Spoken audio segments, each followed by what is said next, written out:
Your card is about to fail, even if you did nothing wrong.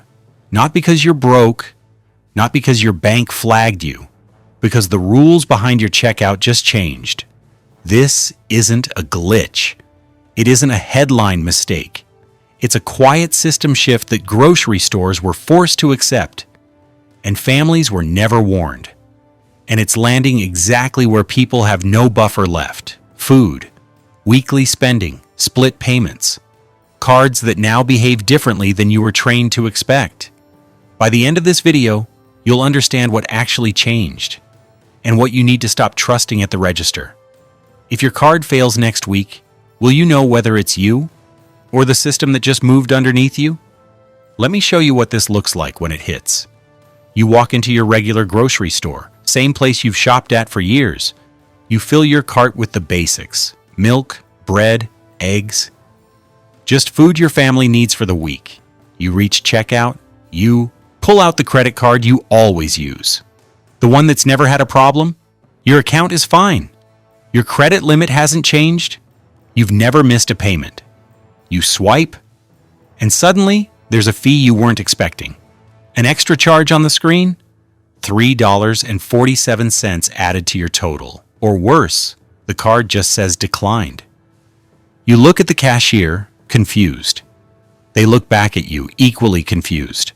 A line forms behind you, other people waiting, watching. And you're standing there trying to figure out what went wrong because nothing changed on your end.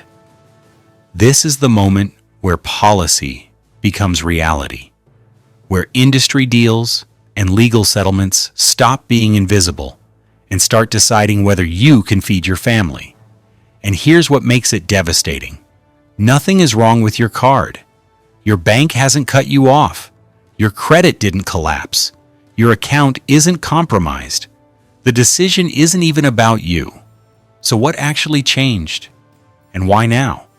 Over 6 months, something happened behind the scenes that rewrote 40 years of payment system rules.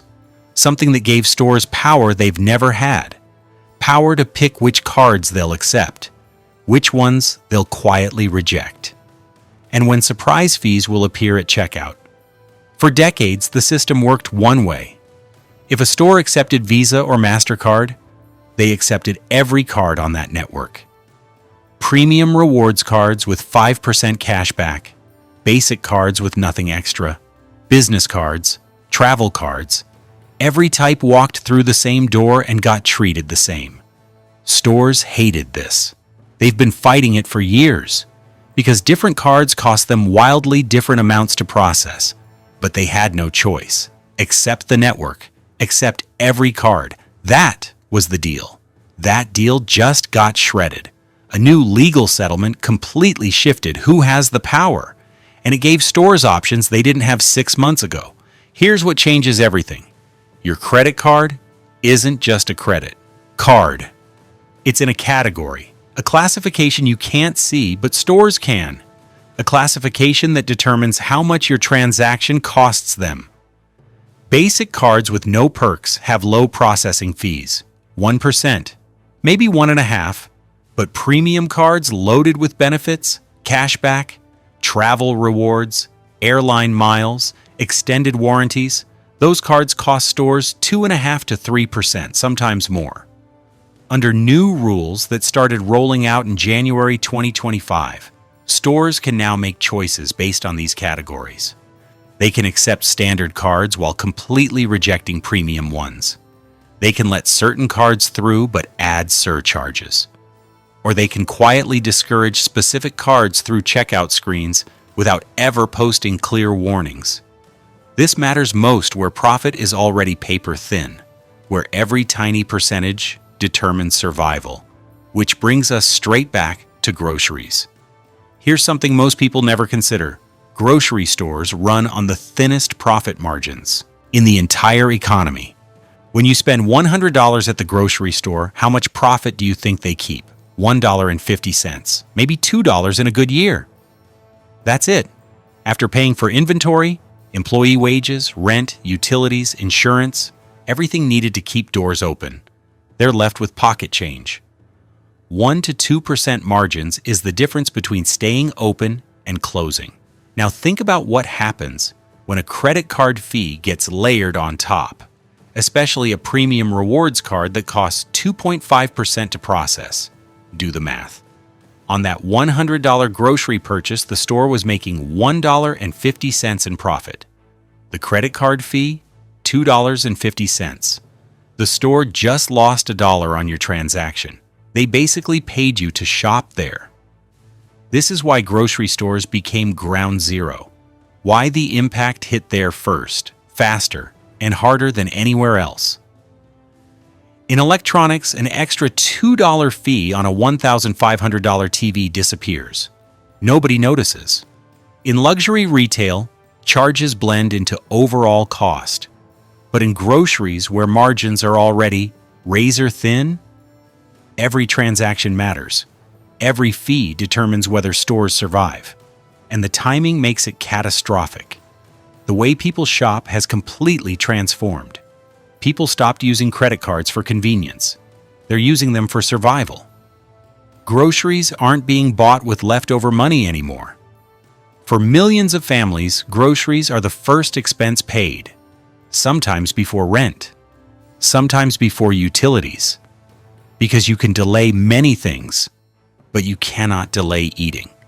There's been a 340% surge in buy now, pay later services used specifically for groceries. Services designed for clothing or electronics. Now people are financing food in installments. That single fact reveals how thoroughly household budgets have collapsed. So grocery stores face an impossible equation. They can't raise shelf prices without customer exodus. They can't afford losing money on transactions. And now, for the first time in decades, they have tools to change the math. From their perspective, it's business survival. From your perspective, it's the ground crumbling beneath your feet.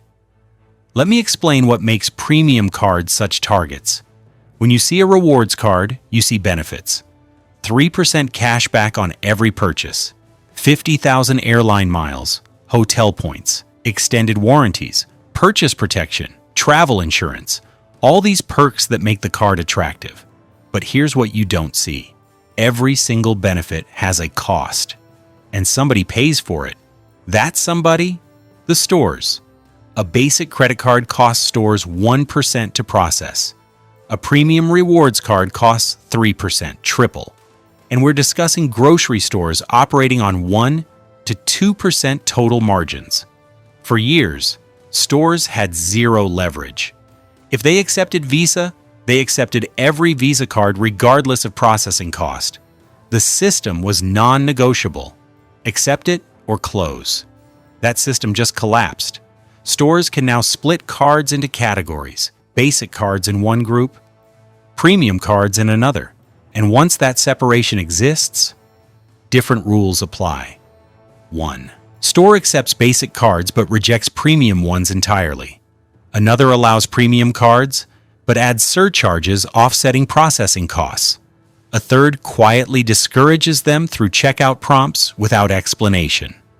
This is where the consumer experience becomes disorienting. Your card is completely valid. Your bank hasn't restricted anything. Your account status is perfect, but at one specific store for one purchase, suddenly there's friction, a fee, a decline.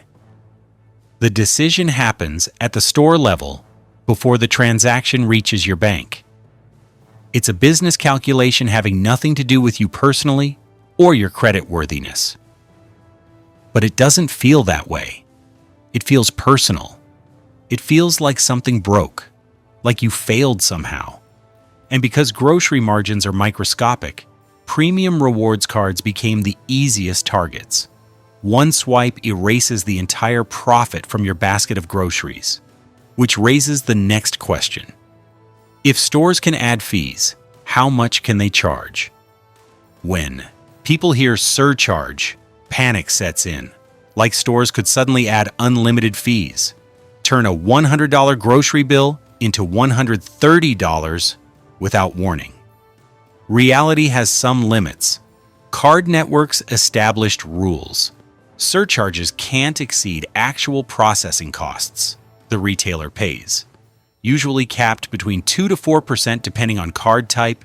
Debit cards are excluded, so guardrails exist on paper. But here's where psychology destroys policy. When shelf prices increase, when milk costs 30 cents more this month, you notice, you complain about inflation, but increases spread across dozens of items. It blends into background noise, becomes tolerable.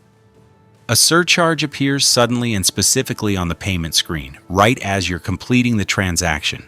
It's isolated, visible, direct. You don't feel like grocery prices increase generally. You feel like you're being penalized for how you chose to pay. That creates a completely different emotional response. For families already watching every dollar, already making brutal choices about what to buy and what to abandon, that moment triggers immediate stress. Standing at the register, people waiting behind you. Do you accept the fee? Switch payment methods? Walk away from food you need? In grocery stores, walking away isn't an option. Your family has to eat, which makes the surcharge feel less like a price signal and more like a trap. And it gets worse. The system becomes uneven. Some customers see surcharges. Others face outright declines. Others notice nothing. It depends entirely on which card you carry. Predictability evaporates, and that unpredictability devastates certain people more than others.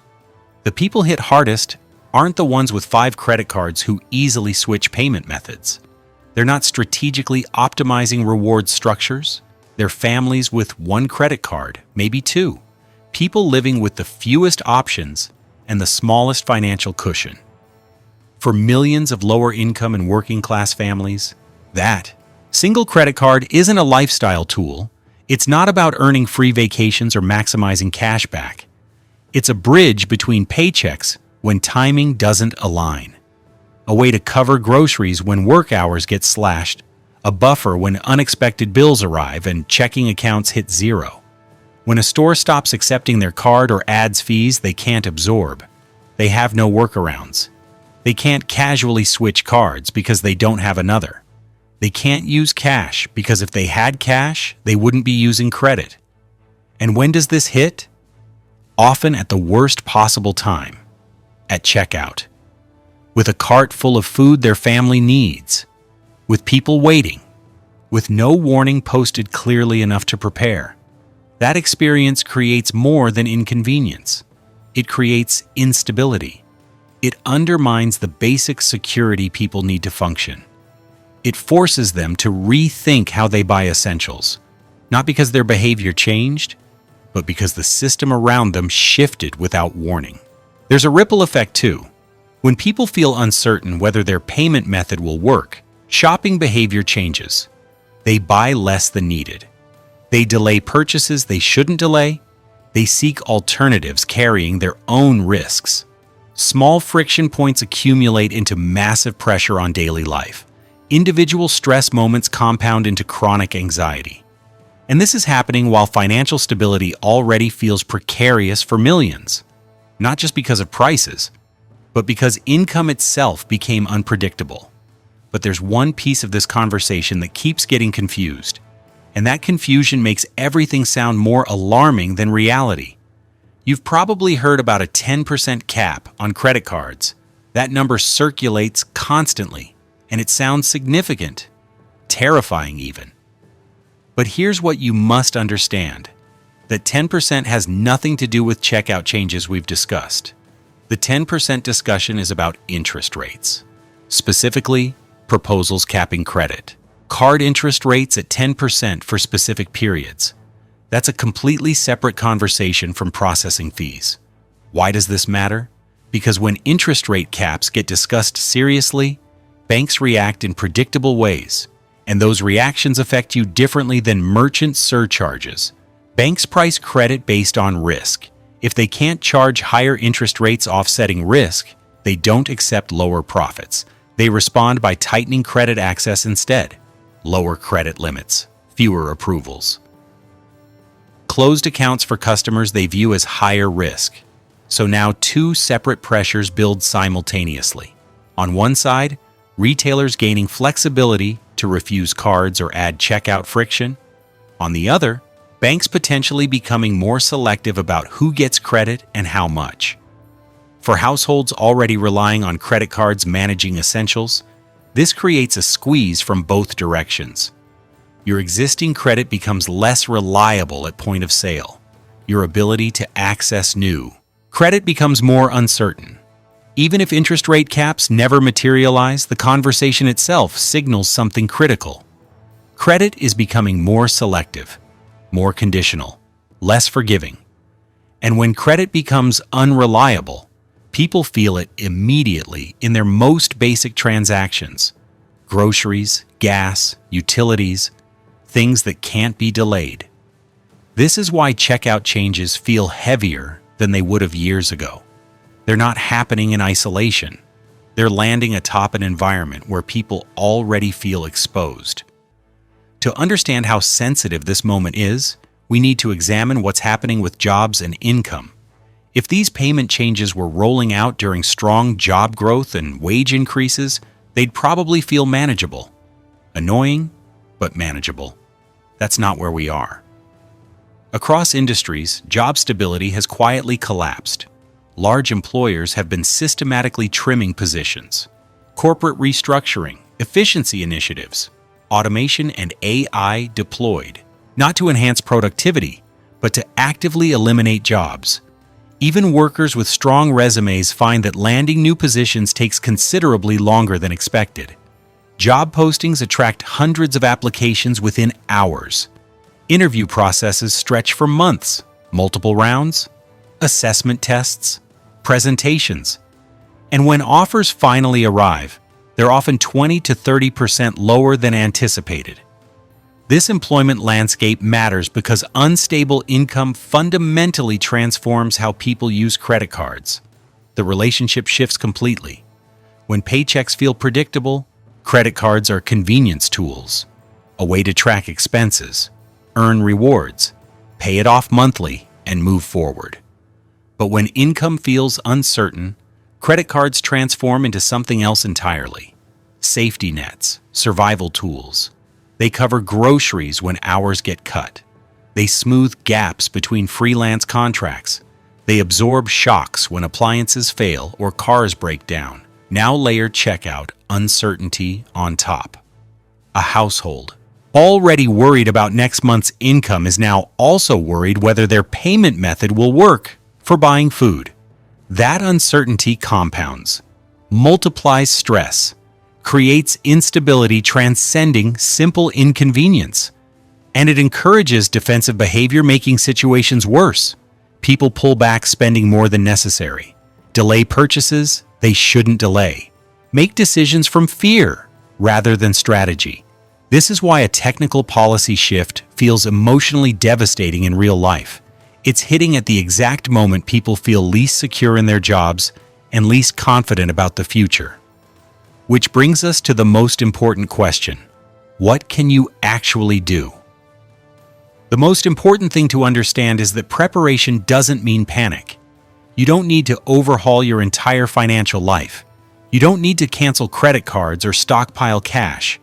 What matters is reducing the chance of being caught completely off guard. Start with redundancy. If you rely on one credit card for groceries, make absolutely certain you have at least one alternative you can access immediately. A debit card with available funds, a second credit card, even a basic one, another payment method reserved specifically for essentials. The goal isn't using multiple methods constantly. It's avoiding situations where one declined transaction stops everything with no backup. Next, pay attention to patterns at your regular stores. Policy changes don't always show up in clear signage, but behavior leaves clues. Patterns emerge. Notice if certain cards trigger extra prompts. Notice delays or additional screens. Notice if fees appear that weren't there before. Over time, you'll learn which payment methods move smoothly and which create friction. If you've started using buy now, pay later services for groceries, be brutally honest with yourself about why. These tools provide short-term relief, but they push today's expenses into the future. They create future obligations. That trade-off becomes significantly riskier when income is unpredictable or credit access is tightening. Here's something psychological that matters. Separate policy changes from personal judgment. A declined card doesn't signal financial trouble. In many cases, it's just a business decision the retailer made.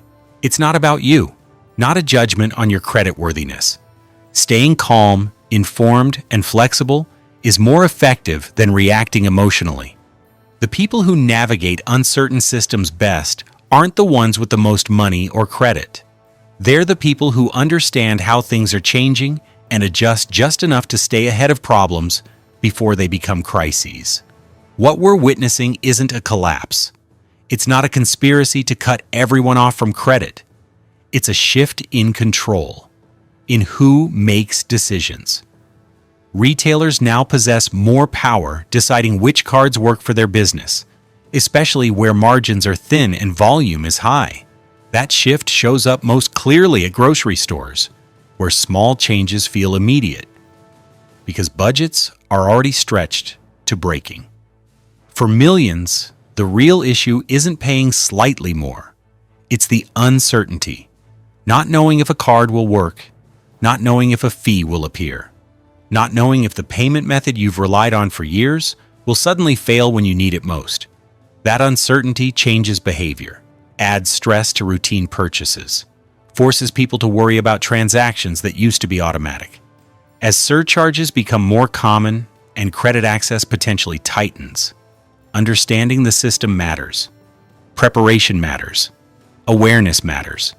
This isn't about blaming anyone, not consumers, not retailers.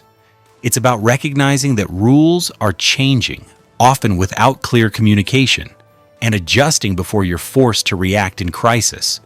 The checkout counter might seem like a small place for a major shift, but that's exactly where the biggest economic changes often appear first, in small daily interactions, in routine transactions, in moments that repeat themselves week after week. And when those moments change, when they become unpredictable, they reveal something larger about household finances, about income stability, about the systems we've all come to rely on to get through everyday life. The question isn't whether these changes are happening. They are. The question is whether you'll understand them clearly enough to navigate successfully.